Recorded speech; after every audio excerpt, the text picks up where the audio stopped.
Hello everyone, welcome to my YouTube channel Teaching by SB Odia Honors PG 3rd semester paper 307 Unit 4 ରାତି କେତେ ହେଲା ପ୍ରାବନ୍ଧିକ ଚିତ୍ତରଞ୍ଜନ ଦାସ।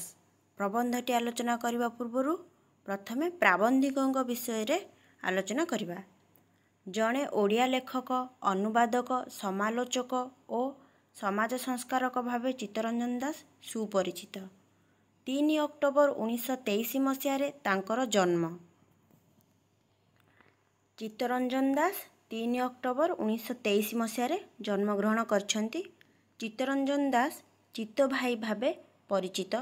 ଅନେକ ଭାଷାରେ ଦଖଲ ଥିବା ସତ୍ତ୍ୱେ ଓଡ଼ିଆ ଭାଷାରେ ଲେଖା ପାଇଁ ବ୍ୟାକୁଳ ଥିଲେ। ଚିତ୍ତରଞ୍ଜନ ଦାସ ଅନେକ ଭାଷାରେ ଦଖଲ ଥିବା ସତ୍ତ୍ୱେ ମଧ୍ୟ ଓଡ଼ିଆ ଭାଷାରେ ଲେଖିବା ପାଇଁ ଅତ୍ୟଧିକ ବ୍ୟାକୁଳ ଥିଲେ। ଏକ ନୂତନ ସମାଜର ପରିକଳ୍ପନା ପାଇଁ ସୁଦୃତ ଅନୁଷ୍ଠାନ ଗଢ଼ିଛନ୍ତି। 18ଟି ଭାଷା ଜାଣିଥିବା ଚିତ୍ତଭାଇ ଜର୍ମାନୀ, ଫିନଲ୍ୟାଣ୍ଡ ଓ ଇସ୍ରାଏଲରେ ଶିକ୍ଷାଦାନ କରିଥିଲେ। 16 ଜାନୁଆରୀ 2001ରେ ଭୁବନେଶ୍ୱରରେ ଇହଧାମ ତ୍ୟାଗ କରିଥିଲେ। ଚିତ୍ତଭାଇ ଅନୁଗୁଳର ଚମ୍ପତି ମୁଣ୍ଡାରେ ଏକ ବିଦ୍ୟାଳୟ ସ୍ଥାପନ କରିଥିଲେ। ଚିତ୍ତଭାଇ ଅନୁଗୁଳରେ ଚମ୍ପତି ମୁଣ୍ଡାରେ ଏକ ବିଦ୍ୟାଳୟ ସ୍ଥାପନ କରିଥିଲେ। ଏହାର ନାମ ଜୀବନ ବିଦ୍ୟାଳୟ ରଖାଯାଇଥିଲା। ତାଙ୍କର ଜଙ୍ଗଲ ଚିଠି ବହିରୁ ଏହି ବିଦ୍ୟାଳୟ ବିଷୟରେ ଅନେକ କିଛି ଜାଣିବାକୁ ମିଳେ। ଜଙ୍ଗଲ ଚିଠି ବହିରୁ ଏହି ଯେଉଁ ଚମ୍ପତି ମୁଣ୍ଡାରେ ଯେଉଁ ବିଦ୍ୟାଳୟଟି ସ୍ଥାପନ ହୋଇଥିଲା ଜୀବନ ବିଦ୍ୟାଳୟ, ଜଙ୍ଗଲ ଚିଠି ବହିରୁ ଦେଖିବାକୁ ମିଳେ, କିଛି ଜାଣିବାକୁ ମିଳେ। ପରେ ଏହି ବିଦ୍ୟାଳୟ ସରକାରଙ୍କ ଅଧୀନକୁ ଚାଲିଯାଇଥିଲା। ଚିତ୍ତରଞ୍ଜନ ଦାସ ଅନୁବାଦ, ପ୍ରବନ୍ଧ, ସମାଲୋଚନା ଓ ଭ୍ରମଣ କାହାଣୀ ରଚନା କ୍ଷେତ୍ରରେ ଅନେକ ନୂତନତା ତିଆରି କରିଯାଇଛନ୍ତି। ଅନେକ ଖବରକାଗଜରେ ତାଙ୍କ ସ୍ତମ୍ଭଲେଖା ନିୟମିତ ଭାବେ ପ୍ରକାଶ ପାଉଥିଲା। ତାଙ୍କର ପ୍ରବନ୍ଧ ଗୁଡ଼ିକ ହେଲା ଜୀବନ ବିଦ୍ୟାଳୟ, ଜଙ୍ଗଲ ଚିଠି, ଶିଳା ଓ ଶାଳଗ୍ରାମ, ଜାତିରେ ମୁଁ ଯବାନ, ସମାଜ ପରିବର୍ତ୍ତନ ଓ ବିକାଶ, ସଂସ୍କୃତି ଓ ଓଡ଼ିଶା, ଏକଲବ୍ୟ ଓ ଅନ୍ୟାନ୍ୟ ପ୍ରବନ୍ଧ, ଓଡ଼ିଶା ଓ ଓଡ଼ିଆ, ନଖ ଦର୍ପଣେନ, ରୋହିତର ଡାଏରୀ, ବିଶ୍ୱକୁ ଗବାକ୍ଷ, ଗାନ୍ଧୀ ଗୋପବନ୍ଧୁ ଇତ୍ୟାଦି। ଦିବ୍ୟ ଜୀବନ 3 ଖଣ୍ଡ, ଶ୍ରୀ ଅରବିନ୍ଦଙ୍କ ଲାଇଫ୍ ଡିଭାଇନ୍ର ଅନୁବାଦ, ଡେନମାର୍କ ଚିଠି, ସେଣ୍ଟ ଏକ୍ସପେରୀଙ୍କ ଇଂରାଜୀ ବହି ଦ ଲିଟିଲ୍ ପ୍ରିନ୍ସର ଓଡ଼ିଆରେ ଅନୁବାଦ, ଜିବ୍ରାନ୍ଙ୍କ ଇଂରାଜୀ ବହି ଦ ପ୍ରୋଭେଟ୍ର ଓଡ଼ିଆରେ ଅନୁବାଦ। ଏହା ସହ ସେ ଆଶାପୂର୍ଣ୍ଣ ଦେବୀ, ଆଲବର୍ଟ ଶ୍ୱେଟ୍ଜର, ଫ୍ରାଙ୍କୋଇସ୍ ମୌରିଆକ୍, ବେରିୟର ଆଲବିନ୍, ମହାତ୍ମା ଗାନ୍ଧୀ, ସର୍ବପଲ୍ଲୀ ରାଧାକୃଷ୍ଣନ ଆଦି ଅନେକ ପ୍ରସିଦ୍ଧ ବ୍ୟକ୍ତିତ୍ୱଙ୍କ ଲେଖାକୁ ଓଡ଼ିଆରେ ଅନୁବାଦ କରିଥିଲେ। ଏହା ଥିଲା ତାଙ୍କର ରଚନା ଗୁଡ଼ିକ। ବର୍ତ୍ତମାନ ଦେଖିବା ସମ୍ମାନ ଆଉ ପୁରସ୍କାର ଗୁଡ଼ିକ। ଉତ୍କଳରତ୍ନ ସମ୍ମାନ 2002, ବିଶ୍ୱକୁ ଗବାକ୍ଷ ପାଇଁ କେନ୍ଦ୍ର ସାହିତ୍ୟ ଏକାଡେମୀ ପୁରସ୍କାର, ଜୀବନ ବିଦ୍ୟାଳୟ ପାଇଁ ଓଡ଼ିଶା ସାହିତ୍ୟ ଏକାଡେମୀ ପୁରସ୍କାର, ଓଡ଼ିଶା ଓ ଓଡ଼ିଆ ପାଇଁ ସାରଳା ପୁରସ୍କାର, ସାହିତ୍ୟ ଭାରତୀ ସମ୍ମାନ ଏବଂ ପ୍ରଜାତନ୍ତ୍ର ବିଶୁବ ପୁରସ୍କାର ପାଇଛନ୍ତି। ଶିଳା ଓ ଶାଳଗ୍ରାମର ଅଂଶ ରାତି କେତେ ହେଲା। ରାତି କେତେ ହେଲା ହେଉଛି ଶିଳା ଓ ଶାଳଗ୍ରାମ ପୁସ୍ତକରୁ ଆସିଛି। ଏହି ଯେଉଁ ରଚନା ଗୁଡ଼ିକ ରହିଛି, ରଚନା ଗୁଡ଼ିକ ସର୍ଟ କୋଶ୍ଚିନ୍ରେ ଆସିପାରେ। ଚିତ୍ତରଞ୍ଜନ ଦାସଙ୍କ 2ଟି ରଚନାବଳୀ ବା 2ଟି ପୁସ୍ତକର ନାମ ଲେଖ ଏହିପରି ଆସିପାରେ। ଆଜି ଓଡ଼ିଶାରେ ରାତି ହୋଇଛି। ରାତିର ଅନ୍ଧାର ଭିତରେ ଆମର କୀଟ ଜୀବନ କ୍ରମେ ନିକୃଷ୍ଟରୁ ନିକୃଷ୍ଟତର ହୋଇଚାଲିଛି। ବଡ଼ କୀଟମାନେ ସାନ କୀଟମାନଙ୍କୁ ଖାଇଯାଉଛନ୍ତି। ସାନ କୀଟମାନେ ବଡ଼ କୀଟ ହୋଇ ଜନ୍ମ ହେଲେ ନାହିଁ ବୋଲି ଭାଗ୍ୟକୁ ଓ କାଳକୁ ନିନ୍ଦା କରୁ କରୁ କର୍ମ ଆଦରି ବଡ଼ କୀଟମାନଙ୍କର ମୁହଁ ଭିତରକୁ ଆପଣାର ମୁଣ୍ଡଟି ଦେଖାଇ ଦେଉଛନ୍ତି। କିନ୍ତୁ ବଡ଼ ହୁଅନ୍ତୁ କି ସାନ ହୁଅନ୍ତୁ, ସମସ୍ତେ ସେହି ଏକ କୀଟ ଦଶାରେ ପଡ଼ି ରହିଛନ୍ତି। ଏଇଠି ଯେଉଁ ସାନ କୀଟ ବଡ଼ କୀଟର କଥା ଗୁଡ଼ାକ କୁହାଯାଇଛି, ମଣିଷମାନଙ୍କୁ ନେଇକି ପ୍ରକ୍ଷେପ କରିକି କୁହାଯାଇଛି। ଆମ ଦେଶର ସମାଜରେ ଯେମିତି ବଡ଼ ଲୋକଠାରୁ ଅକିଞ୍ଚନ ଲୋକ ପର୍ଯ୍ୟନ୍ତ ନାନା ପ୍ରକାର ସୋପାନ ରହିଛି, ଆମ ସରକାର ଭିତରେ ବଡ଼ ହାକିମ ଅର୍ଥାତ୍ ବଡ଼ ଭୟାଳୁ ଠାରୁ ଛୋଟ ହାକିମ ଅର୍ଥାତ୍ ଛୋଟ ଭୟାଳୁ ପର୍ଯ୍ୟନ୍ତ ଯେମିତି ଶ୍ରେଣୀ ବିତରଣ କରାଯାଇଛି ଓ ଅନୁରୂପ ଦରମା ଓ ଖାତିରିର ବ୍ୟବସ୍ଥା କରି ଯେମିତି ଏ ସନ୍ତକକୁ ପକ୍କା କରାଯାଇଛି, କୀଟ ଜଗତରେ ମଧ୍ୟ ସେହିପରି ଏକ ଚମତ୍କାର ଶ୍ରେଣୀ ବିଭାଗ କରାଯାଇପାରେ। ତେଣୁ ଯେତେ ବଡ଼ କ୍ଷେତ୍ର ଏବଂ ଯେତେ ବଡ଼ ସ୍ୱୀକାର ଓ ସମ୍ପନ୍ନତାର ସାନ୍ତ୍ୱନା ଭିତରେ ପ୍ରତିପାଳିତ ହେଲେ ମଧ୍ୟ ଆମ ସମସ୍ତଙ୍କୁ ସେହି ଏକ କୀଟ ଜଗତର ପ୍ରାଣୀ ବୋଲି କହିବାକୁ ହେବ। ସଂସାରରେ ମଣିଷ ଅନ୍ନ ଉପାର୍ଜନ ପାଇଁ ଏତେ ବ୍ୟସ୍ତ ରହିଯାଏ ଯେ ଆପଣାର ଆଡ଼କୁ ଅନାଇବାକୁ ବେଳ ନଥାଏ। ଅର୍ଥାତ୍ ସଂସାରର ମଣିଷ ପଇସା ରୋଜଗାର କରିବା ପାଇଁକି କିମ୍ବା ଖାଇବା ପାଇଁକି ଅନ୍ନ ଉପାର୍ଜନ ପାଇଁ ଏତେ ବ୍ୟସ୍ତ ରହିଯାଏ ଯେ ନିଜକୁ ମଧ୍ୟ ଦେଖିବା ପାଇଁ ସମୟ ନଥାଏ, ନିଜକୁ ମଧ୍ୟ ସମୟ ଦେଇପାରିନଥାଏ। ଚାଷୀ ତାର ଚାଷରେ ଲାଗିଥାଏ, ଚାକିରିଆ ତାର ଚାକିରିରେ ଲାଗିଥାଏ, ନିଅଣ୍ଟିଆ ତାର ନିଅଣ୍ଟ ଭରଣ କରିବାରେ ଲାଗିଥାଏ। ଏହି ନିଅଣ୍ଟ ଭରଣ କରିବା ଲାଗି କିଏ ସରକାରର ଦାୟିତ୍ୱ ସମ୍ପନ୍ନ କର୍ମଚାରୀ ହୁଏ, ଦେଶ ସେବା କରିବ ବୋଲି କିଏ ଦେଶ ବଦଳାଏ, କିଏ ଆଦର୍ଶର ପ୍ରଚାର କରିବ ବୋଲି ପୋଥି ଓ ବୋଲି ମୁଖସ୍ଥ କରି ବସେ। ଧନ ନିଅଣ୍ଟକୁ ଅନେକ ସମୟରେ ମନ ନିଅଣ୍ଟ ବଳି ପଡ଼େ। ଆପଣାର ମନ ଭିତରେ ରହିଥିବା ହୀନତାକୁ ଦେହ ସହିବା କରି ରଖିବା ଲାଗି ଆମେ ନାନାବିଧ ପ୍ରଲେପ ବୋଳି ହେବାର ଲାଗିଥାଉ। ଏଇଟା କ'ଣ ନା, କୌଣସି ଚାକିରିଟି ଆମକୁ ପସନ୍ଦ ନଥିବ, ଆମେ ସେଇ ଚାକିରିକୁ ବାଧ୍ୟବାଧକତାର ସହିତ କରିବା, ଯେହେତୁ ଖାଇବା ପାଇଁ ମଣିଷକୁ ଆଉ ରହିବା ପାଇଁ ଏଇ ଦୁଇଟି ନିହାତି ଦରକାର। ତ ଏଇ ଦୁଇଟି କରିବା ଲାଗି ଅନିଚ୍ଛା ଚାକିରି କରିବାକୁ ମଧ୍ୟ ବାଧ୍ୟ ହୋଇଯାଇଥାଏ, ଯାହାକି ସେ ନାନା ପ୍ରକାର ପ୍ରଲେପ ବୋଳି ହୋଇ ମନକୁ ଟିକେ ମାରି ସେଇ ଚାକିରି କରିବାକୁ ବାଧ୍ୟ ହୋଇଯାଏ। କିଏ କେତେ ବିକଳରେ କ୍ଷମତା ଖୋଜି ବୁଲେ, କିଏ ଆପଣା ଗୁହାଳରେ ଆପଣା ଖୁଣ୍ଟର ଚାରିପାଖରେ ଆହୁରି ଅନେକଙ୍କୁ ଭୟ ଦେଖାଇ ଭୁଲାଇ ପାଳି ପୋଷି ବାନ୍ଧି ରଖିବାକୁ ଚାହେଁ, କିଏ ଖବରକାଗଜ ବାହାର କରେ, ପୁଣି ନାନା ପ୍ରକାର ଆସନ ଓ ଆକସ୍ମିକତାର ସୁଯୋଗ ନେଇ କିଏ ବକ୍ତୃତା ଦେଇ ବୁଲେ।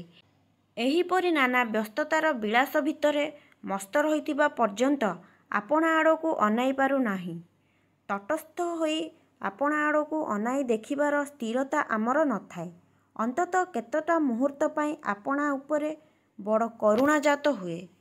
ଏ ପଦ ଲାଳସା, ଏ କ୍ଷମତା ନିଶା, ସାହିତ୍ୟ ଓ ସଂସ୍କୃତି ନାମରେ ଏ ଅସାଂସ୍କୃତିକ ଆଡ଼ମ୍ବର, ସେବା ଓ ଆଦର୍ଶ ନାମରେ ଅହଙ୍କାର, ଏ ସମ୍ପ୍ରସାରଣ, ଏସବୁ କେତେଦୂର ଆମକୁ ମଣିଷ ହେବାରେ ସାହାଯ୍ୟ କରୁଛି, କେତେଦୂର ଆମର ହୃଦୟ ଖୋଲି ପାରୁଛି, କେତେଦୂର ଆମର ନିଦ ଭଙ୍ଗାଉଛି, କେତେଦୂର ଭୟ ବିମୁକ୍ତ ହୋଇ ଆମକୁ ମଣିଷ ସହିତ ସମ୍ମିଳିତ କରାଇ ପାରୁଛି।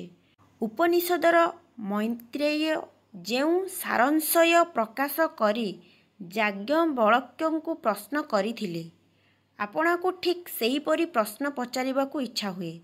ଏ ପୂଜା ଓ ପ୍ରଶସ୍ତି, ଏ ସଭା ସମିତି ଓ ରାଜନୀତିର ତାମସା, ନୂଆ ଦେଶ ଓ ନୂଆ ସମାଜ ନିର୍ମାଣ କରିବାର ଏଇ ଅନ୍ଧ ଦଉଡ଼ି, ଏସବୁ ଆମକୁ କେତେଦୂର ମଣିଷ ହେବାରେ ସାହାଯ୍ୟ କରୁଛି, କେତେଦୂର ଆମର ସଂସ୍କୃତି ବଢ଼ାଉଛି, ଆମ ଭିତରେ ସ୍ନେହ, ସହିଷ୍ଣୁତା ଓ ସୌହାର୍ଦ୍ଦ୍ୟ ଲାଗି ସ୍ଥାନ ପ୍ରସ୍ତୁତ କରୁଛି।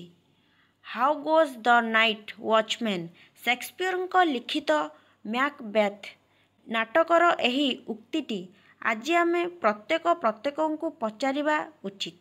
ରାତି କେତେ ହେଲା? ଅର୍ଥାତ୍ ରାତି ଆଉ କେତେ ବାକି ଅଛି? ଆମେ ପ୍ରତ୍ୟେକ ଏହି ଦେଶର ଭଲ ମନ୍ଦ କୀର୍ତ୍ତ ଅପକୀର୍ତ୍ତର ଦୟାଦ। ଆମେ ପ୍ରତ୍ୟେକ ଏ ଦେଶର, ଏ ସମାଜର ଓ ଏ ମାନବ ଭାଗ୍ୟର ୱାଚମ୍ୟାନ୍। ସଂସ୍କୃତିକୁ ଯିଏ ମୂଳତଃ ଏକ ଦାୟିତ୍ୱ ବୋଲି ଗ୍ରହଣ କରୁଥିବ, ସିଏ ଅବଶ୍ୟ ଆପଣାକୁ ଏହି ପ୍ରଶ୍ନଟି ପଚାରି ଆପଣା ଭିତରୁ ଉତ୍ତର ପାଇବାକୁ ଚେଷ୍ଟା କରିବ। ଅତି ନିର୍ଭୀକ ଭାବରେ ସେ ଆପଣାକୁ ଏହି ପ୍ରଶ୍ନଟି ପଚାରିବା ଓ ନିର୍ଭୀକ ଭାବରେ ଆପଣା ପାଖରେ ଆପଣାର ଜବାବଦେହି ଦେବ। ବର୍ତ୍ତମାନ ଓଡ଼ିଶାର ବିଭିନ୍ନ କ୍ଷେତ୍ରରେ ଯେଉଁ ଦଶା ହୋଇଛି, ତାକୁ ଯିଏ ଅସହ୍ୟ ବୋଲି ମନେ କରୁଥିବ, କେବଳ ସେହି ଏ ରାତିକୁ ରାତି ବୋଲି ସ୍ୱୀକାର କରିବ। ସାପ ଅନ୍ଧାରରେ ଭଲ ଦେଖିପାରେ, ବିଲେଇ ଓ ବାଘ ଅନ୍ଧାରରେ ହିଁ ଭଲ ଦେଖିପାରନ୍ତି। ସେମାନେ ଆଖି ଅନ୍ଧାର ପାଇଁ ତିଆରି ହୋଇଥାଏ, ସେମାନଙ୍କ ଆଖି ଅନ୍ଧାର ପାଇଁ ତିଆରି ହୋଇଥାଏ। ତେଣୁ କୌଣସି ମୁହୂର୍ତ୍ତରେ ମଧ୍ୟ ଅନ୍ଧାର ସେମାନଙ୍କୁ ଅସହ୍ୟ ମନେ ହୁଏ ନାହିଁ। ରାତ୍ରି ଚୋରକୁ ରାତି ସବୁବେଳେ ସୁହାଏ। ତେଣୁ ବର୍ତ୍ତମାନ ଚାରିଆଡ଼େ ଘେରି ରହିଥିବା ରାତି ସହିତ ଆମେ ଯେତିକି ଖାପ ଖୁଆଇ ନେବାକୁ ଚେଷ୍ଟା କରୁଥିବା, ସେତିକି ଆମେ ଏ ରାତିକୁ ଆଦରି ରହିଯିବା। ସମାଜରେ ସମସ୍ତେ ଅଭିନୟ କରୁଛନ୍ତି, ତେଣୁ ମୁଁ ଅଭିନୟ କରିବି। ସମାଜରେ ସମସ୍ତେ ଭୟ କରୁଛନ୍ତି, ତେଣୁ ମୁଁ ଭୟ କରିବି। ଆହୁରି ଅଧିକ ବ୍ୟବହାରିକ ସ୍ତରକୁ ଆସି କହିଲେ, ସମସ୍ତେ ଲାଞ୍ଚ ଦେଉଛନ୍ତି, ତେଣୁ ମୁଁ ଲାଞ୍ଚ ଦେବି। ସମସ୍ତେ ଠକୁଛନ୍ତି, ତେଣୁ ମୁଁ ଠକିବି। ସମସ୍ତେ ଉପରକୁ ଖୋସାମତ କରି ତଳକୁ ଧମକାଉଛନ୍ତି, ତେଣୁ ମୁଁ ମଧ୍ୟ ସେହିପରି କରିବି। ଏଇଠି କ'ଣ ଆଜିକା ସମାଜରେ, ବର୍ତ୍ତମାନ ସମାଜରେ ଅନ୍ୟକୁ ଦେଖି ନିଜେ ସେଇ କାମ କରନ୍ତି। ଯେପରିକି ସେ ସେୟା କଲା, ମୁଁ ବି ସେୟା କରିବି। ସେ କଳାକାର ହେଲା, ମୁଁ ବି କଳାକାର ହେବି।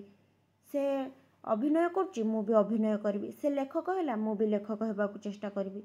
ଅନ୍ୟକୁ ଦେଖିକି ନିଜେ ସେଇ କାର୍ଯ୍ୟଟି କରୁଛନ୍ତି। ଆଉ ସମସ୍ତଙ୍କୁ ଯିଏ ଯଦି ଉପରକୁ ଜଣେ ଯିବାକୁ ଚାହୁଁଥିବ, ସେ ତାକୁ ତଳକୁ ମଧ୍ୟ ଖସାଇବାକୁ ଚେଷ୍ଟା କରନ୍ତି। ଆମ ଭିତରୁ ଅନେକ ଏହିପରି ସହଜ ଯୁକ୍ତିରେ ମଣ ହୋଇଗଲେଣି। ତେଣୁ ସେମାନଙ୍କୁ ଏ ରାତି ଆଉ ରାତି ପରି ମନେ ହେଉନାହିଁ। ରାତ୍ରି ରାଜ୍ୟର ଦାବୀ ଅନୁସାରେ ସେମାନେ ଆପଣାକୁ ଅନୁଗତ ପ୍ରଜା ପରି ସଜାଇ ରଖୁଛନ୍ତି। ଏ ରାଜ୍ୟରେ ରାଜନୀତି ଅଛି, ନ୍ୟାୟ ଅଛି, ଧର୍ମ ଅଛି, ସାହିତ୍ୟ ଅଛି, ଶିକ୍ଷା ଓ ଯୋଜନା ମଧ୍ୟ ଅଛି। କିନ୍ତୁ ସେ ସମସ୍ତ ରାତିର ଅନ୍ଧାର ଭିତରେ ହିଁ ଚଳୁଛି। ସେଥିପାଇଁ ଏସବୁ ଦ୍ୱାରା ଆମ ଜୀବନ ଯେପରି ଉପକୃତ ହୋଇପାରନ୍ତା, ତାହା ହୋଇପାରୁନାହିଁ। ସବୁ ମିଶି ଯେପରି ଆମକୁ ଅଧିକ ଜଡ଼ ଓ ଅଧିକ ଭାଗ୍ୟବାଦୀ କରି ପକାଉଛନ୍ତି। ଅନ୍ଧାର ଯେତିକି ଘନୀଭୂତ ହେଉଛି, ଯନ୍ତ୍ର ପରି ଆମେ ସେତିକି ଅନ୍ଧାରର ଜୀବ ଭାବରେ ଆପଣାକୁ ତିଆରି କରିବାରେ ଲାଗୁଛି। ତେଣୁ ପ୍ରଥମେ ଏ ରାତିକୁ ରାତି ବୋଲି ସ୍ୱୀକାର କରିବାକୁ ପଡ଼ିବ। ଏ ରାତିର ଅନ୍ଧାରକୁ ଏକ ସତ୍ୟ ବୋଲି ସ୍ୱୀକାର କରିବାକୁ ପଡ଼ିବ। ସତ୍ୟର ଭୂମି ଉପରେ ଆମକୁ ନିରୀକ୍ଷଣ କରି ଦେଖିବା ପାଇଁ ଯେତିକି ସାହସ ଲୋଡ଼ା ବା ଆବଶ୍ୟକ, ସେତିକି ସାହସ ଆଜି ଆମ ଭିତରେ ନାହିଁ। ମିଥ୍ୟା କହୁଥିବା ବ୍ୟକ୍ତି ଆଗରେ ସତ୍ୟଟି ଉପସ୍ଥାପନ କରିବା ପାଇଁ ଯେତିକି ସାହସ ଦରକାର, ସେତିକି ସାହସ ଆଜି ଆମ ଭିତରେ ନାହିଁ। ଆମ ଭିତରୁ କିଏ ବଡ଼ ଚାକିରି କରିଛି, ଚାକିରିଟିରେ ତିଷ୍ଠି ରହିବାକୁ ତାକୁ ନାନା ପ୍ରକାର ପୋଷାକି ଚାତୁରୀ ଦେଖାଇବାକୁ ପଡ଼ୁଛି। ଏଗୁଡ଼ାକ ତାକୁ ଆଦୌ ଭଲ ଲାଗୁନାହିଁ। ତଥାପି ସେ ଯେପରି ଅଛି ସେହିପରି ରହିଛି। ଆମ ଭିତରୁ କିଏ ରାଜନୀତି କରୁଛି, ସେଥିରେ ତିଷ୍ଠି ରହିବାକୁ ତାକୁ କେତେ ପ୍ରକାରର ବାଜିକର ହେବାକୁ ପଡ଼ୁଛି। ଏଗୁଡ଼ାକ ତାକୁ ନିଯୁକ୍ତ ଭଲ ଲାଗୁନାହିଁ। ତଥା ସେ ତୁଣ୍ଡିବନ୍ଧା ବଳଦ ପରି ଚାଲିଛି। କ୍ଷମତା ଓ ସମ୍ମାନର ସୁନା ତୁଣ୍ଡି ବୋହି ଚାଲିଛି। ଆମେ ଯିଏ ଯେଉଁଠି ଅଛୁ, ସେଠାରୁ ମୁକୁଳି ବାହାରିବାକୁ ଆମକୁ ଭୟ ଲାଗୁଛି। ଆମେ ସମସ୍ତେ ଅପରର ନିନ୍ଦା କରୁଛୁ। ଆପଣାର ସମ୍ମୁଖୀନ ହେବାର ପ୍ରଚ୍ଛନ୍ନ ଭୟକୁ ଲଗାଇବାକୁ ଯାଇ ଆମେ ସେପରି କରୁଛୁ। ଆମେ ସତ୍ୟକୁ ଫାଙ୍କି ଦେଇ ଚାଲିଯାଉଛୁ। ରାତ୍ରିକୁ ଅବଜ୍ଞା କରି ଅନ୍ଧାରରେ ମଣ ହୋଇ ଯେକୌଣସି ପ୍ରକାରେ ତିଷ୍ଠି ରହିବାକୁ ଆମେ କେତେ ଅପଚେଷ୍ଟା କରୁଛୁ। ରାତି ଆଉ କେତେ ବାକି ଅଛି? ଆମ ଭିତରୁ ଯିଏ ଏତିକି ପଚାରିବ, ଏ ରାତି ଯେ ଦିନେ ପାହିବ, ଏ ବିଶ୍ୱାସ ମଧ୍ୟ ତାକୁ ରଖିବାକୁ ପଡ଼ିବ। ଏ ରାତି ପ୍ରକୃତରେ ଦିନେ ପାହିବ। ବର୍ତ୍ତମାନ ଅନ୍ଧାର ସରୁଛି, ଅସନ୍ତୋଷ ପାଚୁଛି। ଆପଣାର ଅସନ୍ତୋଷକୁ ଆମେ ଯେତିକି ଏଡ଼େଇ ଦେଇ ସୁନାପୁଅ ହେବାକୁ ଚେଷ୍ଟା କରୁଥିବା, ଆମରି ଅଦୃଶ୍ୟରେ ଅନ୍ତର ଭିତରେ ଆଜି ରାତିର ମାଟି ତଳେ ସେ ସେତିକି ନିଶ୍ଚିତ ଭାବରେ ମଞ୍ଜିଟିଏ ହୋଇ ଅପେକ୍ଷା କରିଥିବ। ଅର୍ଥାତ୍ ଯେମିତି ଗୋଟିଏ ଗଛରେ ଫଳ ପଡ଼ିଥିବ, ଆଉ ସେ ଫଳଟି ଅନ୍ୟମାନଙ୍କୁ ଭଲ ଲାଗୁନଥିବ। କିନ୍ତୁ ସେ ଫଳଟି ଯେତେବେଳେ ପାଚିକି ଶୁଖିକି ଝଡ଼ିଯିବ, ତା ମଞ୍ଜି ଗୁଡ଼ାକ ସବୁ ମାଟିରେ ପଡ଼ିଥିବ, ପୁଣି ସେଇ ମଞ୍ଜି ଗଛ ହେବ। ଏହିପରି ଅନ୍ତର ଭିତରେ ଆଜି ରାତିର ମାଟି ତଳେ ସେ ସେତିକି ନିଶ୍ଚିତ ଭାବରେ ମଞ୍ଜିଟିଏ ହୋଇ ଅପେକ୍ଷା କରିଥିବ। ଏହି ବିଶ୍ୱାସ ଆମ ଭିତରେ ଯେତିକି ଦୃଢ଼ ହେବ, ସେତିକି ପ୍ରସାରିତ ହେବ। ଅବଶ୍ୟ ରାତି ପାହିବା ସେତିକି ପାଖ ହୋଇ ଆସିବ। କିନ୍ତୁ ରାତିର ଜୀବାଣୁକୁଣ୍ଡ ଭିତରେ ଯେତେ ଅଚେତନ ସରାଗରେ ଆମେ ରାତ୍ରିର ସମ୍ପତ୍ତି ହୋଇ ରହିବାର ସ୍ୱପ୍ନ ଦେଖୁଥିଲେ ମଧ୍ୟ ତଥାପି ଏ ରାତି ପାହିବ। ଏ ଦେଶରେ ଅଧେ ମଣିଷ ଖାଇବାକୁ ପାଉନଥିବେ, ଅଧିକରୁ ବେଶୀ ପିଲା ପାଠ ପଢ଼ିବାରୁ ବଞ୍ଚିତ ହେଉଥିବେ। ଏ ଦେଶର ଶାସନକୁ ଦେଶର ଅଧିକ ମଣିଷ ବୁଝିପାରୁନଥିବେ। ଏ ଦେଶର ସାହିତ୍ୟ କେବଳ କେତେକଙ୍କର ଉପଜୀବ୍ୟ ଓ ଉପଭୋଗ୍ୟ ହୋଇ ରହିଥିବ। ଏହା ସବୁଦିନ ଚାଲିପାରିବ ନାହିଁ। ଆଜି ମଣିଷ ଅତି ବିକଳରେ ଏହି ରାତିର ମାର୍ଗ ସହିତ ଆପଣାକୁ ଖାପ ଖୁଆଇ ନେବାକୁ ନାନା ପ୍ରକାର ବ୍ୟସ୍ତ ରହିଛି। ସେହି ବ୍ୟସ୍ତତାରେ ଘାରି ହୋଇ ସେ ଶିକ୍ଷାକୁ ମଧ୍ୟ କେବଳ ଯାହା ଅଛି ତାକୁ ହିଁ ମାନି ଚଳିବାର ଏକ କୌଶଳ ଶିଖାଇବାର ସାଧନା ରୂପେ ବ୍ୟବହାର କରୁଛି। ତଥାପି ମଣିଷର ଚେତା ହେବ, ତଥାପି ସେ ଦିନେ ସହିବାକୁ ମନା କରିଦେବ। ଅନ୍ୟାୟ ସହିବାକୁ ଓ ଅନ୍ୟାୟ କରିବାକୁ ସେ ଦିନେ ବିଧାତାର ଅଭିଶାପ ବୋଲି ମନେ କରିବ। ସେହିଦିନ ତରୁଣର ନବପ୍ରଭାତ ହେବ। କାଳ କାଳରୁ ମଣାଇ ରଖିଥିବା ରାତି ପଳାଇଯିବ। 2500 ବର୍ଷ ପୂର୍ବେ ଏଥେନ୍ସ ନଗରୀ ରାସ୍ତା ଉପରେ ଜଣେ ପ୍ରବୃଦ୍ଧ ତରୁଣଙ୍କର କଥା ଏଠାରେ ଆଲୋଚନା କରାଯାଇପାରେ। ସକ୍ରେଟିସଙ୍କର ଧନ ସମ୍ପତ୍ତି ନଥିଲା। ସେ ଦେଖିବାକୁ ଅତିଶୟ କଦାକାର ଥିଲେ। କୌଣସି ବଡ଼ ସ୍ୱୀକୃତ ଦପ୍ତରରେ ସେ କ୍ଷମତା ଗରିଷ୍ଠ ହୋଇ ବସିନଥିଲେ। ତଥାପି ଏଥେନ୍ସର ଆଚାର ଓ ସଭ୍ୟତା ଉପରେ ଆଚ୍ଛନ୍ନ ହୋଇ ରହିଥିବା ରାତି ପ୍ରଥମେ ତାହାକୁ ହିଁ ଅସହ୍ୟ ବୋଧ ହେଲା। ସାଧାରଣ ଜୀବନଯାତ୍ରାର ହାଟ ଭିତରେ ରାସ୍ତା ଉପରେ ତାଙ୍କର ବିଦ୍ୟାଳୟ ଆରମ୍ଭ ହେଲା। ଆପଣାର ପ୍ରଶ୍ନ ଓ କଥୋପକଥନ ଦ୍ୱାରା ସେ ଏଥେନ୍ସର ଯୁବକ, ଜ୍ଞାନୀ ଓ ଉଚ୍ଚ ପଦସ୍ଥ ଅନେକଙ୍କୁ ବିଚଳିତ କରି ପଳାଇଲେ। ମଣିଷ ଯାହାକୁ ସତ୍ୟ ବୋଲି ଭାବୁଛି ତାହା ସତ୍ୟ ନୁହେଁ, ଯାହାକୁ ସୌନ୍ଦର୍ଯ୍ୟ ବୋଲି ଭାବୁଛି ତାହା ସୌନ୍ଦର୍ଯ୍ୟ ନୁହେଁ। ଅର୍ଥାତ୍ ମଣିଷ ଯେପରି ଦେଖାଯାଏ ସେହିପରି ହୋଇନଥାଏ ଏବଂ ଯାହା ସେ ସୌନ୍ଦର୍ଯ୍ୟ ବୋଲି ଭାବିଥାଏ ସେ ସୌନ୍ଦର୍ଯ୍ୟହୀନ ହୋଇଥାଏ। ଯେପରି ପର୍ବତଟି ଦୂରରୁ ସୁନ୍ଦର, କିନ୍ତୁ ପର୍ବତ ପାଖକୁ ଗଲେ ସେ ସୁନ୍ଦରଟି ଧୀରେ ଧୀରେ ଧୀରେ ଧୀରେ ମଳିନ ପଡ଼ିଯାଏ। ଅର୍ଥାତ୍ ସେ ଜଙ୍ଗଲ ଆକାରରେ ଦେଖାଯାଏ କିନ୍ତୁ ଦୂରରୁ ବହୁତ ସୁନ୍ଦର ଦେଖାଯାଉଥାଏ। ଯାହାକୁ ସୌନ୍ଦର୍ଯ୍ୟ ବୋଲି ଭାବୁଛି ତାହା ସୌନ୍ଦର୍ଯ୍ୟ ନୁହେଁ। ଜୀବନକୁ ଜାଣିବା ବା ଚାଖିବାର ଉତ୍ତୋଳନରେ ସେ ଯେତେ ଯେଉଁଠି ବ୍ୟସ୍ତ ସମସ୍ତ ହୋଇ ଲାଗି ରହିଛି ସେଠାରେ ଜୀବନ ନାହିଁ, କେବଳ ମରଣ ହିଁ ରହିଛି। ମଣିଷ ଆପଣାକୁ ପଚାରୁ, ଆପଣାର ସବଳ ସଂଗ୍ରହକୁ ସେ ଅନ୍ତରର ପରିମାପ ଯନ୍ତ୍ର ଉପରେ ଓଜନ କରି ଶିଖୁ। ଆପଣାର ଜ୍ଞାନ ଓ ଅନ୍ୟାନ୍ୟ ଅନେକ ଅନୁଧାବନକୁ ସେ ତଉଲି ଶିଖୁ, ସଂଶୟ କରି ଶିଖୁ। ଏହି ଆତ୍ମଜିଜ୍ଞାସାର କ୍ଷେତ୍ରରେ ପ୍ରତ୍ୟେକ ତରୁଣର ଅନ୍ତର ଭିତରେ ସକ୍ରେଟିସ୍ ଆଘାତ କରିବାକୁ ଆରମ୍ଭ କଲେ। ମଣିଷର ନିଦ ଭାଙ୍ଗିଲେ ହିଁ ତାରୁଣ୍ୟ ଆସି ପହଞ୍ଚିଯାଏ। ଯାହା ଅଛି ତାହାକୁ ହିଁ ଅବଲମ୍ବନ ସର୍ବସ୍ୱ ବୋଲି ଗ୍ରହଣ କରି ଶୋଇପଡ଼ିଲେ ମଣିଷ ବୁଢ଼ା ହୁଏ। ଅର୍ଥାତ୍ ମଣିଷ ଜୀବନରେ ଇଚ୍ଛା ନଥିବ ମଧ୍ୟ ଚାକିରିଟି କରୁଥିବ ଏବଂ ସେ ପରିସ୍ଥିତିରେ ପଡ଼ି ଚାକିରି କରୁଥିବ। କାହିଁକିନା ଆଜିକା ସମୟରେ କ୍ୱାଲିଫିକେସନ୍ ବହୁତ ଇମ୍ପୋର୍ଟାଣ୍ଟ। ଯଦି ଗୋଟିଏ ଛୁଆ, ଗୋଟିଏ ପିଲା କ୍ୱାଲିଫିକେସନ୍ ଗ୍ରାଜୁଏସନ୍ ନଥିବ ତାହେଲେ ତାକୁ ବଡ଼ ଚାକିରି ମିଳିବା ଅସମ୍ଭବ। ଯଦି ସେ ଗ୍ରାଜୁଏସନ୍ ଥିବ, ଗ୍ରାଜୁଏଟ୍ ଥିବ, ତାହେଲେ ତାକୁ ବଡ଼ ଚାକିରି ମିଳିବ ଏବଂ ସେ ଚାକିରିରେ ମଧ୍ୟ କିଛିଟା ତାକୁ ଇଚ୍ଛା ନଥିବ ଚାକିରି କରିବା ପାଇଁ, ତା ସତ୍ତ୍ୱେ ମଧ୍ୟ ସେ ଚାକିରି କରିବ। ଅର୍ଥାତ୍ ତାକୁ ଇଚ୍ଛା ନଥିବା କାମଟି ମଧ୍ୟ ସେ କରେ, ଯାହାକି ସେ ଗ୍ରହଣ କରିପାରୁନଥିବ ଏବଂ ସହ୍ୟ ବି କରିପାରୁନଥିବ, କିନ୍ତୁ ତାକୁ ନେଇ ସେ ଚାଲେ। ମଣିଷ ଅଟକି ଗଲେ ମରିଯାଏ, ଚାଲିବାକୁ ଆରମ୍ଭ କଲେ ଇନ୍ଦ୍ରଙ୍କୁ ମଧ୍ୟ ଆପଣାର ସଖା ହିସାବରେ ପାଏ। ସକ୍ରେଟିସ୍ ମଣିଷର ଭୟ ଭାଙ୍ଗିଦେଲେ, ତାର ତାରୁଣ୍ୟର ଦ୍ୱାରରେ ଉଦ୍ବୋଧନ ଦେଲେ।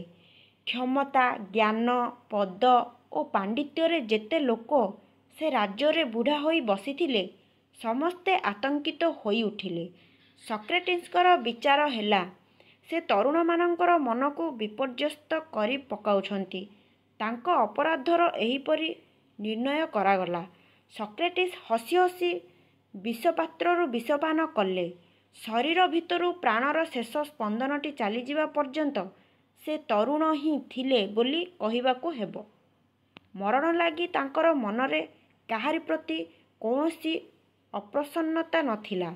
ତରୁଣ କେବେହେଲେ କାହାରିକୁ ଦୋଷ ଦେଇ ସାନ୍ତ୍ୱନା ଲାଭ କରେ ନାହିଁ। ସବୁ କ୍ଷେତ୍ରରେ ସେ ଆଗ ଆପଣାକୁ ନେଇ ଠିଆ କରିଦିଏ। ସ୍ୱତନ୍ତ୍ର ମଣିଷର ସ୍ୱଭାବ ନିରୂପଣ କରିବାକୁ ଯାଇ ଦାର୍ଶନିକ ସ୍ପିନୋଜା ତରୁଣର ସଂଜ୍ଞା ଦେଇ କହିଛନ୍ତି, ସ୍ୱତନ୍ତ୍ର ମଣିଷ ହାତ ଉପରେ ତାର ଜୀବନକୁ ରଖିଦେଇ ସଂସାରରେ ବିଚରଣ କରେ, ଅର୍ଥାତ୍ କୌଣସି ପ୍ରକାରର ଭୟ ବୁଦ୍ଧି ତାକୁ ତାର ଜୀବନରେ ସଙ୍କୁଚିତ କରି ରଖେ ନାହିଁ। ଓଡ଼ିଶାରେ ଆଜି ସେହିପରି ତରୁଣ ଦଳର ଆବଶ୍ୟକତା ସବୁଠାରୁ ବେଶୀ। ବିଦ୍ୟାଳୟରେ ପାଠ ପଢ଼ି ପିଲାଏ ବଡ଼ ହୋଇ ସମାଜକୁ ନୂଆ କରି ଗଢ଼ିବେ ବୋଲି ଗୋପବନ୍ଧୁ ଏହି ଓଡ଼ିଶାର ଏକ ବକୁଳ ବନରେ ଏକ ବିପ୍ଳବ ଆରମ୍ଭ କରିଥିଲେ। ସେଠାରେ ସମସ୍ତେ ମିଶି ବୋମା ପରି ତିଆରି ହେଉଛନ୍ତି ବୋଲି ସେ କହୁଥିଲେ। ଓଡ଼ିଶାର ଅତି ଦୁର୍ଭାଗ୍ୟ ଯେ ଉତ୍କଳମଣିର ଯିବା ପରେ ପରେ ସେହି ବୋମାମାନେ ନାନା ଅକ୍ଷେତ୍ରରେ ଓ ଅସମୟରେ ଫାଟିଗଲେ। ଯାହାର ଆଘାତ ବାଜି ବୋମା ତିଆରି କରୁଥିବା ସେହି ବିଦ୍ୟାଳୟଟି ମଧ୍ୟ ଭାଙ୍ଗି ପଡ଼ିଲା।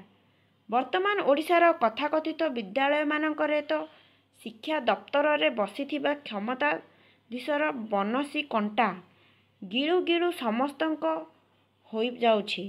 ସେଠାରେ ବୋମା ହେବାକୁ ବା ବୋମା ତିଆରି କରିବାକୁ ବେଳ କାହିଁ? ଆମେ ଲୁଣକୁ ଯେଉଁଥିରେ ପକାଇବା ସେ ଲୁଣିଆ କରିଦେଇ ପାରିବ, କିନ୍ତୁ ବର୍ତ୍ତମାନର ବିଦ୍ୟାଳୟର ଲୁଣରୁ ଲବଣତ୍ୱ ଚାଲିଯାଇଛି। ଆଜି ତରୁଣକୁ ଦାଣ୍ଡରେ ବାହାରିବାକୁ ପଡ଼ିବ, ଦୁଆର ଦୁଆର ବୁଲି ତାକୁ ତାର ଆଘାତ ଜଣାଇ ଆସିବାକୁ ପଡ଼ିବ। ସେ ଯୁଗରେ ସକ୍ରେଟିସ୍ ଯେମିତି ପଚାରୁଥିଲେ, ଆଜି ସେମିତି ଅଶେଷ ପ୍ରଶ୍ନରେ ରାତିର ଏହି ମରଣାତ୍ମକ ଶାନ୍ତିକୁ ବିଚଳିତ କରି ଦେବାକୁ ପଡ଼ିବ। ଆପଣାକୁ ପଚାରିବାକୁ ପଡ଼ିବ, ଆପଣା ଭିତରେ ପରସ୍ପରକୁ ପଚାରିବାକୁ ପଡ଼ିବ, ଶାସନକୁ ପଚାରିବାକୁ ପଡ଼ିବ, ସମାଜର ବେବର୍ତ୍ତାମାନଙ୍କୁ ପଚାରିବାକୁ ପଡ଼ିବ।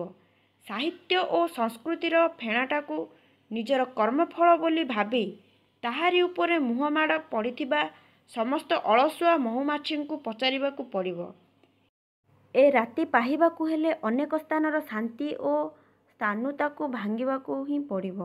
ତରୁଣ ଯିଶୁ ପୁରୁଣା ଜେରୁଜେଲମ ହିବ୍ରୁ ଭାଷାରେ ଇର୍ ଉ ଶାଲୋମ୍ ଅର୍ଥାତ୍ ଶାନ୍ତିର ନଗରୀ ରେ ଶାସକ, ପୁରୋହିତ ଓ ବଣିକଙ୍କର ଶାନ୍ତିଭଙ୍ଗ କରିଥିଲେ। ନୂତନର ସ୍ଥାପନ ଅର୍ଥାତ୍ ପୁରୁଣାର ଶାନ୍ତିଭଙ୍ଗ କରିବା ଲାଗି ତରୁଣ ଭଗବାନ ଏମିତି ବାରମ୍ବାର ସଂସାରକୁ ଅବତରଣ କରନ୍ତି। କଣ୍ଢେଇକୁ ଭଗବାନ ବୋଲି ଧରି ପଡ଼ି ରହିଥିବା ଭକ୍ତ ଏ ଅବତାରର ମହିମା ବୁଝିପାରିବ ନାହିଁ, କେବଳ ତରୁଣ ଭକ୍ତ ହିଁ ବୁଝିପାରିବ। ତରୁଣର ଦୀକ୍ଷା ଯିଏ ନେବ ତାକୁ ଅନେକ ପ୍ରକାରେ ବିପର୍ଯ୍ୟସ୍ତ ହେବାକୁ ପଡ଼ିବ। ଠିକ୍ ସେହିପରି ସକ୍ରେଟିସ୍ ଓ ଯୀଶୁଙ୍କୁ ସେ ଯୁଗରେ ବିପର୍ଯ୍ୟସ୍ତ ହେବାକୁ ପଡ଼ିଥିଲା। ଆମେ ପୁରୁଣା ସହିତ ଆପଣାକୁ ଖାପ ଖୁଆଇ ଚଳୁଥିବା ପର୍ଯ୍ୟନ୍ତ ପୁରୁଣା ଆମ ପାଖରେ ଅନେକ ସୁଖ ସୁବିଧା ଆଣି ପହଞ୍ଚାଇ ଦେଉଥିବ। ଯିଏ ସମାଜକୁ ମାନି ଚଳିବ, ସମାଜର ସମସ୍ତ ସୁଖ ସୁବିଧା ସେ ଅବଶ୍ୟ ଭୋଗ କରିବ। ଏ ସମାଜକୁ ଅସହ୍ୟ ମନେ କଲା ମାତ୍ରକେ ଆମେ ଆଉ ଏସବୁ ସୁଖ ସୁବିଧା ଆଶା କରିପାରିବା ନାହିଁ। କୌଣସି ଯୁବକ ଯଦି ଆଜି ତାର ଚାକିରିର ଉପାର୍ଜନ ଛତ୍ର ଭିତରେ ବସି ଖୋସାମଦ କରିବାକୁ ନାହିଁ କରିଦେବ ବା ଠକି କରି ପଇସା ନେବାକୁ ନାହିଁ କରିଦେବ, ତେବେ ଆମର ସମାଜରେ ତାର କି ଦଶା ହେବ ତାହା ଅନୁମାନ କରାଯାଇପାରେ। କୌଣସି ଶିକ୍ଷକ ଯଦି କ୍ଲାସରେ ମନ ଦେଇ ପାଠ ପଢ଼ାଇବାକୁ ଆରମ୍ଭ କରିବ, ତେବେ ଟିଉସନର ଆଧାର ଖାଇ ବଞ୍ଚୁଥିବା ଅନ୍ୟାନ୍ୟ ଶିକ୍ଷକମାନେ ତାକୁ କେତେ ଗୋଠ ଖଣ୍ଡିଆ ବୋଲି ନ ଭାବିବେ। ଅପର ଦଳର ପ୍ରାର୍ଥୀକୁ ଭୋଟ ଦେଇଥିବା ଅଞ୍ଚଳର ଲୋକମାନଙ୍କ ପାଇଁ କୌଣସି ରାଜନୀତି ପ୍ରତିନିଧି କିଛି ଉପକାର କରିଦେଲେ ଅଧିକ ଅଭିଜ୍ଞତା ଓ ଅନୁଭୂତିରେ ଜୁଆ ହୋଇଥିବା ନେତାମାନେ ତାକୁ କେଡ଼େ ଅପାରଗ ଓଲୁ ବୋଲି ନ କହିବେ। ତେଣୁ ପ୍ରଚଳିତ ସମାଜରେ ତରୁଣକୁ ଅନେକ ସୌଭାଗ୍ୟରୁ ବଞ୍ଚିତ ଓ ଦରିଦ୍ର ହେବାକୁ ପଡ଼ିବ। ଏହିପରି ଭାଗ୍ୟବନ୍ତ ଦରିଦ୍ରମାନଙ୍କ ହାତରେ ବୋଧହୁଏ ଯୀଶୁଖ୍ରୀଷ୍ଟ ଜଗତର ଉତ୍ତରାଧିକାରୀ ଦେବା ଲାଗି ସ୍ୱପ୍ନ ଦେଖିଥିଲେ। ତରୁଣ ନିର୍ଭୟ ହେବ। ସଂସାରରେ ସେ କାହାକୁ ଭୟ କରିବ ନାହିଁ, ଆପଣାକୁ ମଧ୍ୟ ଭୟ କରିବ ନାହିଁ। ଭୟରୁ ହିଁ ଘୃଣା ଜାତ ହୁଏ। ଆପଣାକୁ ଭୟ କରି ଯିଏ ଆପଣାକୁ ଲୁଚାଇ ରଖିବାକୁ ଚାହେଁ, ସେ ଅପର ଉପରେ ସମସ୍ତ ପ୍ରକାର ଦୋଷ ଓ ଅଭାବର ଆରୋପ କରି ଗୋଟାଏ ପ୍ରକାର ସାନ୍ତ୍ୱନା ପାଏ। ମନ ଭିତରେ କୌଣସି ପ୍ରକାରର ଭୟ ବସା ବାନ୍ଧି ରହିଥିବା ପର୍ଯ୍ୟନ୍ତ ଆମର ଉପାର୍ଜିତ ଜ୍ଞାନ ବା ଧନ ଆମକୁ ଆଦୌ ବାଟ ଦେଖାଇ ପାରିବ ନାହିଁ। ବର୍ତ୍ତମାନ ଜଗତରେ ତ ଜ୍ଞାନ ବା ଧନର ଆଦୌ ଅଭାବ ନାହିଁ। ତଥାପି ଭୟ କବଳରେ ପଡ଼ି ଆମେ ସବୁର କେବଳ ଦୁର୍ବ୍ୟବହାର ହିଁ କରୁଛୁ। ଭୟର ଦର୍ଶନ ହେଉଛି ମରଣର ଦର୍ଶନ, ରାତ୍ରି ଓ ଅନ୍ଧାରର ଦର୍ଶନ। ଯେତେ ପ୍ରକାର ଆଧୁନିକ ବା ବ୍ୟବହାରିକ ଯୁକ୍ତି ଦେଖାଇ ଭୟକୁ ଆମେ ତାତ୍କାଳିକ ମହତ୍ତ୍ୱ ଦେଇ ଜିଆଇ ରଖିଥିବା, ଆମର ଆପଣା ଭିତରେ ଆମେ ସେତିକି ଯୁଦ୍ଧ ଓ ଦୁର୍ବଳ ଦ୍ୱନ୍ଦ୍ୱର ଉତ୍ତେଜନାକୁ ଜାରି ରଖିଥିବା ଓ ତେଣୁ ବ୍ୟବହାରରେ ମଧ୍ୟ ଯୁଦ୍ଧ ଓ ଦ୍ୱେଷ ଲାଗି ରହିଥିବ। ପ୍ରତ୍ୟେକ ତରୁଣ ମଣିଷ ଭିତରେ ମଣିଷର ଆବିଷ୍କାର କରି ଶିଖିବ। ଆଜି ମଣିଷ ମଣିଷର ବେଠି ଖଟୁଛି। ମଣିଷ ପିଲା ଆଜି ଘୁଷୁରି ପରି ମରୁଛି। ମଣିଷ ଆଜି ନାନା ଦୁରାତ୍ମା ଆଦର୍ଶ ଓ ଦୁଷ୍ଟ ଅନୁଗ୍ରହର ଶିକାର ହେଉଛି। ନାନା ପ୍ରକାର ଚତୁର ସ୍ତୁତିର ବେଦୀ ଉପରେ ମଣିଷକୁ ବଳି ଦିଆଯାଉଛି। ମଣିଷକୁ ଏହି ଶହୀଦ ହେବାର ହୀନ ଭାଗ୍ୟରୁ ବଞ୍ଚାଇବାକୁ ହେବ। ମଣିଷ ଆପଣାକୁ ସମ୍ମାନ କରିପାରିଲେ ହିଁ ଆମେ ପରକୁ ସମ୍ମାନ ଦେଇ ଶିଖିବା। ଅର୍ଥାତ୍ ମଣିଷ ଯଦି ନିଜକୁ ସମ୍ମାନ ଦେଇପାରିବନି, ତାହେଲେ ସେ ଅନ୍ୟମାନଙ୍କୁ ସମ୍ମାନ କରିବ କିପରି? ଯଦି ସେ ନିଜକୁ ସମୟ ଦେଇପାରିବନି, ଅନ୍ୟମାନଙ୍କୁ ସମୟ ଆଉ ସ୍ନେହ ଦେଇପାରିବ କିପରି? ଦେଇପାରିବ ନାହିଁ। ନିଜର ଜୀବନର ଅମୂଲ୍ୟ ତାରୁଣ୍ୟ ଅନୁଭବ କଲେ ଅପରକୁ ମଧ୍ୟ ଆମେ ତରୁଣ ହେବାର ପ୍ରେରଣା ଦେଇପାରିବା। ରାତି ପାହିବାର ଏହି ଉତ୍ସବରେ ତରୁଣ କଳାକାର ହିଁ ମାଙ୍ଗଳିକର କାର୍ଯ୍ୟ କରିବ। ଠେଙ୍ଗା ବାଡ଼ି ନେଇ ବାହାରିଲେ ବିପ୍ଳବ ହୁଏ ନାହିଁ। ଭେକ ବା ଆଚାର ବଦଳାଇଲେ ବିପ୍ଳବ ହୁଏ ନାହିଁ। ଆଜ୍ଞାନୁବହ କର୍ମୀ ପାଳିଲେ ବିପ୍ଳବ ହୁଏ ନାହିଁ। ସଂସାରର ଇତିହାସରେ ନୀତିବାଦୀମାନେ କୌଣସି ବିପ୍ଳବ କରିନାହାନ୍ତି। ଓଲଟି ନାନା ପ୍ରକାର ଅଫିମିଆ ଅଭ୍ୟାସ ଶିଖାଇ ସେମାନେ ପୁରୁଣାକୁ ବର୍ତ୍ତାଇ ରଖିବାକୁ ଚେଷ୍ଟା କରିଛନ୍ତି। ଅଫିମିଆ ଅଭ୍ୟାସ ଅର୍ଥାତ୍ ପୁରୁଣାକୁ ନେଇ ଆମେ ଯେପରି ଚାଲିଛୁ, ଅଫିମିଆ ଗୋଟେ ନିଶା।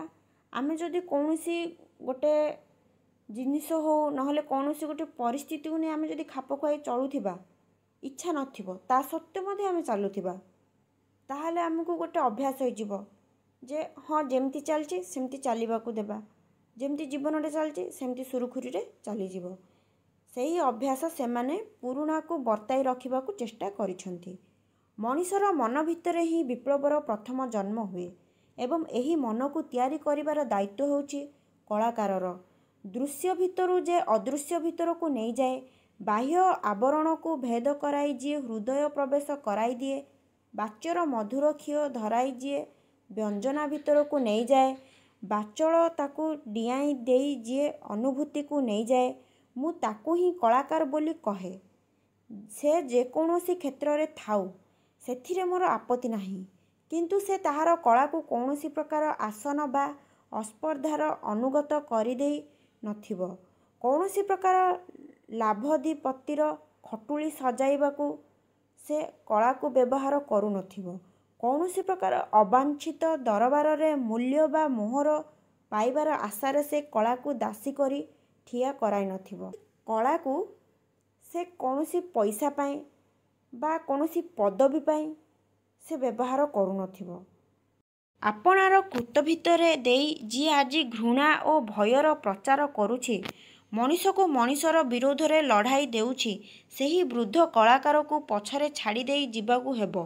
ସଂସାରର ସମସ୍ତ ସ୍ୱୀକାର ସମ୍ପତ୍ତି ଓ ସୁଖ୍ୟାତିକୁ ଅବଜ୍ଞା କରି ଫୁଲର ହସ, ପକ୍ଷୀର ସଙ୍ଗୀତ ଓ ପ୍ରଭାତର ଆଲୁଅ ଭିତରେ ଯିଏ ଆପଣା ପ୍ରାଣର ସ୍ପନ୍ଦନକୁ ଅନୁଭବ କରେ, ନୀତିବାଦୀର ସମସ୍ତ ଉଚ୍ଛନା ସତ୍ତ୍ୱେ ତଥାପି ଯିଏ ମଣିଷକୁ ବିଶ୍ୱାସ କରେ, ସଂସାରର ସମସ୍ତ ଯାତନା ଓ ଯନ୍ତ୍ରଣା ସତ୍ତ୍ୱେ ତଥାପି ଯିଏ ଜୀବନକୁ ଭଲ ପାଏ, ସେହି ତରୁଣ କଳାକାର ପାଇଁ ଆସନ୍ନ ପ୍ରଭାତ ଅପେକ୍ଷା କରି ରହିଛି।